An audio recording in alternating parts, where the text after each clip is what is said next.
Olá, queridos, eu espero que vocês estejam todos bem, tá? Antes de continuar, pausa o vídeo, pega o teu livrinho de redação, tá? Pra tu ir acompanhando aí. Abre ele na página 83, que nós vamos falar sobre, eu tô com ele aqui em mãos, tá? A objetividade na narração em gêneros textuais não literários, tá? Então, basicamente, nós vamos ver o que é objetividade, né? Para que ela serve, qual propósito nós usamos ela, enfim, tudo isso, tá? Lembrando, antes de começar a aula propriamente dita, não deixa de enviar a tua redação, tá? Por favor. E não deixa de participar, tá? Não deixa de tirar as tuas dúvidas, né? Para que eu possa aí te ajudar, tá ok? Então, um abraço, um beijão, tá? E deixa eu só colocar aqui a captura de tela, só um instante. Pronto, ó, tá? Você pode acompanhar na página 83, que diz assim, ó. Em gêneros não literários, tá ok? Muitas vezes é possível identificar trechos em que predominam ou o relato ou a narração, tá? Muitas vezes nesse trecho predomina a objetividade, pois é fundamental essa característica para a produção de textos, tá? Tinha esquecido de aumentar a tela, perdão, tá? Então, quando ele fala de objetividade, tá? Ele fala de foco na informação do texto, tá ok? Em geral, a narração objetiva é feita em terceira pessoa e se encontra em textos jornalísticos como notícias e reportagens, tá? Detalhe importante. Nós estávamos estudando o editorial, tá? A notícia e a reportagem, ela é imparcial. O editorial não, tá ok? O editorial, ele não é tão imparcial quanto os outros textos, tá? E aí se encontra em textos jornalísticos como notícias e reportagens. Vocês lembram, né, que teoricamente falando, né, eles devem ser textos imparciais, tá? Nesse caso, o narrador tem conhecimento do ocorrido, mas somente conta os fatos, mostrando-se distante deles, tá? Ele até pode ter alguma opinião acerca do fato, tá? Mas ele não mostra ela dentro do texto. O foco é mostrar como as coisas aconteceram, como, quando, onde, tá? Qual foi a repercussão daquilo e por aí vai. Por isso, usa-se uma linguagem objetiva, apresentando informações ou dados seguros e comprováveis, tá? E aí nós temos a definição logo abaixo, tá ok? Que diz o seguinte: narração objetiva é a apresentação impessoal, tá? É exatamente aquilo que eu falei. Ele pode ter uma opinião acerca daquele fato, mas ele não vai mostrar qual é, tá? Impessoal, direta, né? Ou seja, com foco na informação, tá?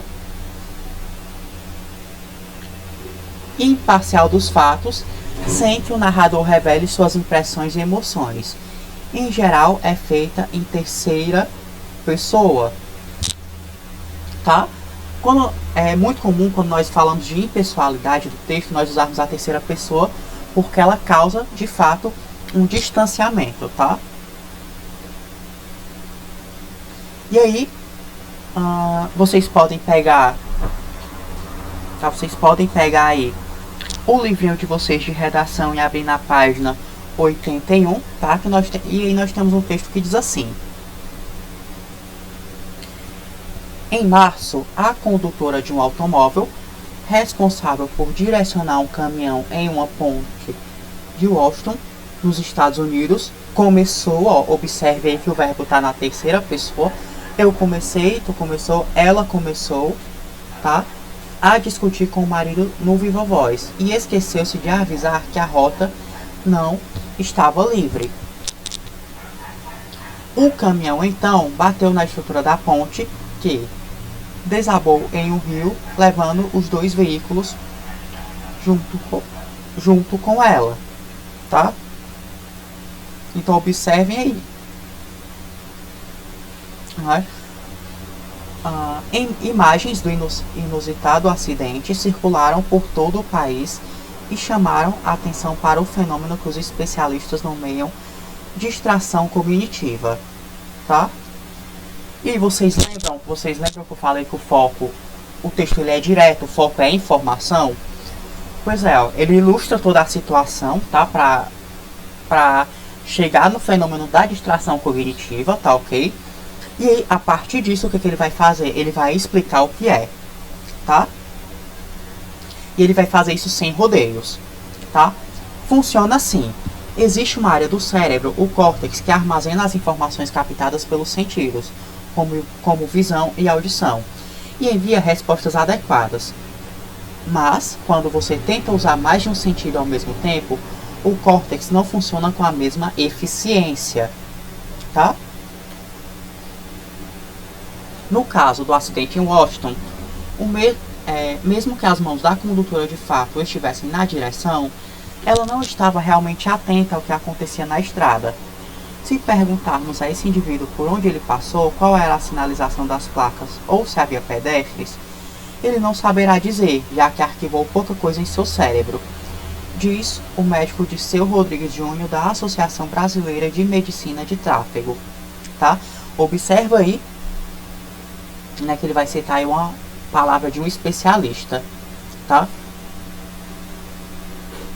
E ele vai continuar, de acordo com especialistas, atividades como falar ao telefone, mesmo que no viva voz, aumentam em até 4 vezes o risco de acidentes. Como a atenção está direcionada para outra atividade, as informações da condução do veículo não chegam ao córtex, que funciona como uma espécie de HD do cérebro. Os dois motoristas envolvidos na queda da ponte passam bem, mas não há informações sobre o casamento da desatenta condutora, né? Então observa aí, ele meio que fez uma piadinha, né? No verbete analisado, tá? Verbete é esse texto é um verbete, tá? Não caberia um trecho narrativo marcado pelas impressões do autor sobre o acidente, pois o foco principal, tá? Do texto é a explicação do significado de distração cognitiva, tá? Então, se vocês observarem, ele é impessoal, em nenhum momento ele mostra as impressões dele as opiniões dele acerca do que aconteceu, tá? Ele é bem direto, né? Ele vai bem direto ao ponto, ele cita o que aconteceu, mas é para chegar no fenômeno da distração cognitiva, tá? E aí ele realmente faz uso da terceira pessoa, tá? Ok?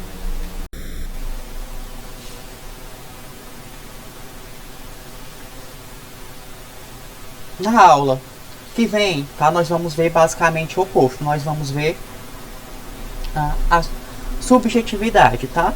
Então, não deixem de fazer as atividades, não deixem de participar e, por favor, mandem as redações, tá? Para que eu possa acompanhar aí, tá ok? Um beijão e até a próxima.